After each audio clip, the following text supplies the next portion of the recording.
Hello friends, good morning, নমস্কার everyone. দেখুন ছাদে এগুলো পেঁয়াজ শাক, এগুলো মার্কেট থেকে যে কারি ব্যাগগুলো আসে ওগুলোর মধ্যে ছাদেরই কালো মাটি ভরে পেঁয়াজ শাক। আর এটা হচ্ছে সর্ষে শাক, এটা সর্ষে, এটা পেঁয়াজ। এই যে তিনটা আছে, তিনটা মাত্র, এটা একটা, এদিকে একটা, আর এদিকে একটা। দেখুন তিনটা জায়গাতে লাগিয়েছি, তো এই তিনটা জায়গাতে পেঁয়াজ শাক হবে। এগুলো তিনবার কাটতে কুলায়, ওয়ান টাইম কাটার টাইম হয়ে গেছে। আর দেখুন, আর এখানে মার্কেটে প্রচুর পেঁয়াজ শাক কিনতে পাওয়া যায় এই সময়টা, শীতকালে প্রচুর প্রচুর। আমাদের তো মার্কেটে পেঁয়াজ শাক, পেঁয়াজ কলি, মানে যত নেবেন। আর এই সময় বাজারে গেলে মনে হয় সবজি ভরে ভরে নিয়ে আসি। তো এটা আমি লাগিয়েছিলাম, এটা ফ্রেশ পেঁয়াজ শাক, তো প্রত্যেক বছরে এটা লাগাই। এটা আমি কেটে নিয়ে যাই, মাছের ঝোল রান্না করি, বাটা মাছ। আর পেঁয়াজ শাকের পকোড়া বানাই একদিন, আর একদিন মাংস চিকেন কষা করি। তিনবার কাটিং করে, একবার কাটবো, ব্যাস হয়ে যাবে একটা আইটেম। আবার কিছুদিন পর একটু বড় হবে, আবার একটা আইটেম হয়ে যাবে, আবার একটু বড় হবে আরেকবার। তারপরে এটা আর পাতা দিতে পারে না, কাটিং না করলে এই পাতাতেই রয়ে যাবে, এই শাকটাতেই রয়ে যাবে। তারপর আস্তে আস্তে হলদে হয়ে পেকে যাবে। আর যদি কাটিং করেন তাহলে তিনবার হবে, একবার, দুবার, তিনবার। এটা একবার, আরেকবার মিডিল হবে, আরেকবার শেষে হবে। তো ওই জন্য এটাকে প্রত্যেক বছর আমি লাগাই। আর এটা কার্নিশের এদিকে দেখুন, যেটা জল পাস হয় পিছন দিকে, আউটসাইডে যেদিকে কিছু গাছপাতা ফুল টুল নেই, এইসব জায়গায় লাগাই। কেন এই শাকটা খেতে ভালো লাগে, পেঁয়াজ শাক। মানে দরকার হচ্ছে ফট করে চলে এলাম ছাদে, বাড়িতে আনা নিয়ে বাজার থেকে, এরকম হয় তখন নিয়ে চলে গেলাম। আর যেহেতু এটা করেছি, একটু অভ্যাসে দাঁড়িয়ে গেছে। আর এই সর্ষে শাকটাও আর একটু, এটা বড় হবে, অনেক বড় হবে, তখন কি করব, এরকম এক গোছা টেনে নিয়ে চলে যাব, ফালতু নষ্ট করে লাভ নেই। এরকম এক গোছা টানবো, তারপরে গিয়ে একটু হালকা জলে, গরম জলে সেদ্ধ করে নেবো, তারপরে ফেলে দিয়ে, জলটা ফেলে দিয়ে কুচি করে ডিম ভাজাতেও দেওয়া যায়, তারপরে ইয়েতেও দেওয়া যায়। এমনিতে কাঁচা একটা বাজে স্মেল, কিন্তু রান্না হওয়ার পর সেটা ভালো লাগে, পকোড়াতেও দেওয়া যায়। আর দেখুন কত সুন্দর পাতাটা কচি। সর্ষে শাকও মার্কেটে কিনতে পাওয়া যায়। পকোড়া খুব সুন্দর ভালো লাগে, মানে পকোড়াটা সর্ষে শাকের। আর যে কোনো রান্নায় মশলা হিসেবে এটা ঠিক দেওয়া যায়, এমনিতে তেতো। তো এটা হচ্ছে আমার পেঁয়াজ, এটুকুই। প্রচুর পেঁয়াজ শাক খাওয়া খুব ভালো, সর্দি কাশি হয় না, কম হয়, হয় না, না কম হয়।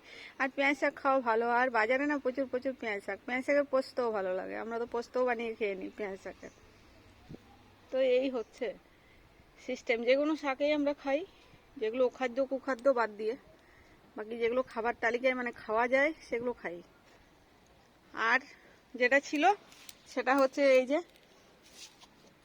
বাথু শাক, এই দেখুন কত সুন্দর হয়েছে পাতা, আজকে এত হাওয়া দিচ্ছে।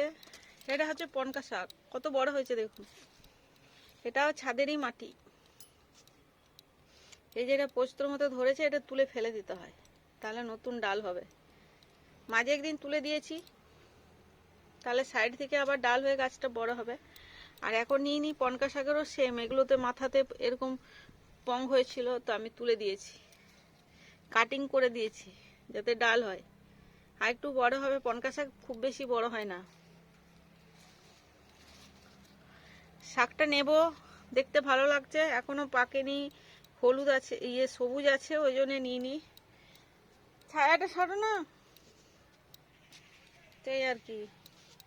আমার হাজব্যান্ড এসছে ছাদে, ওর সঙ্গে কথা বলছিলাম।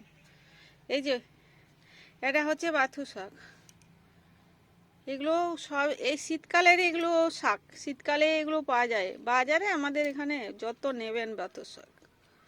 আর বিক্রিও আছে প্রচুর, প্রচুর মানুষ খায় এখন পাথু শাক, সর্ষে শাক, মূলো শাক, পেঁয়াজ শাক, পেঁয়াজ কলি, সব কিছু ভেজিটেবল প্রচুর প্রচুর এই সময় মার্কেটে।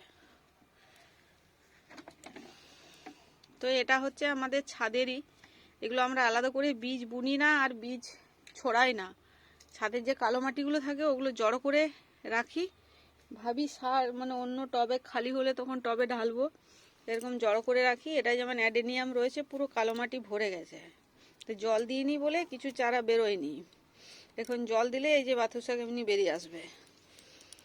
তো জড়ো করে রেখেছিলাম, এবার টব পুরো ভর্তি, কাকে মাটি দেব খুঁজে পাচ্ছিলাম না, তো পলিথিনটায় ভরে রেখেছিলাম যে পরে যখন লাগবে তখন কাউকে দেব। তারপরে দেখি 2 দিন জল দিয়েছি, দেখছি আগাছার মতো এগুলো বেরিয়ে এসছে। তো এই আর কি, জল দিয়ে দিয়েছি, এখন সুন্দর শাক হয়ে গেছে। বাথুর শাক আমি কোনো বছরেই লাগাই না, এক এক বছর তো প্রচুর বেরোয়। এবছর তো ওই ছাদে কাজ টাজ হওয়ার জন্য অনেক এদিক ওদিক হয়ে গেছে, ওই জন্য অত হয়নি, কয়েকটা গাছ হয়েছে, ব্যাস এগুলোতেই খুশি। যখন হবে এক একটা ডাল এমনি করে গোড়া থেকে কেটে কেটে নিয়ে যাব।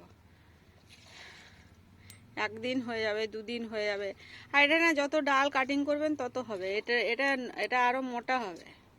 অনেকটা মাটি ভরা আছে, এক উনুন ভর্তি একটা উনুনের ভিতরে 1 উনুন ভর্তি মাটি পলিথিন ভরে ভরা আছে।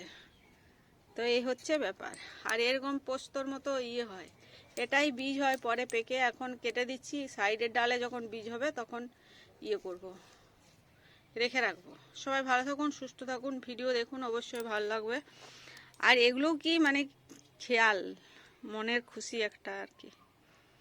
বাজারে সব জিনিস প্রচুর পাওয়া যায়, যদি না কিছু খাওয়ার ইচ্ছে হয় আপনার, কাউকে দোকানে যারা বাজারে দোকান থাকে ওদেরকে বললেই হলো যে এরকম শাক এরকম আছে, ওরা ঠিক এনে দেয়, বলে নেক্সট দিন আসবেন এনে দেবো। খুবই ভালো সবাই, বাজারের লোক, ভেজিটেবল মার্কেটে সবাই খুব ভালো। কিছু দরকার বললেই হলো, ডুমুর থেকে শুরু করে যা চাইবেন আমরা, ওরা বলে আসলে এনে দেয়। রেগুলার বিশেষে ওরাগুলো রাখে, যখন সেশন চলে, অফ সেশনে এখন দিয়ে আমরা চাই, তো ওরা বললে এনে দেবে। সবাই ভালো থাকুন, সুস্থ থাকুন, bye everyone, bye bye, take care, bye. খুব শীত এবছর, আমাকে ধরে যে পুরো শীতে।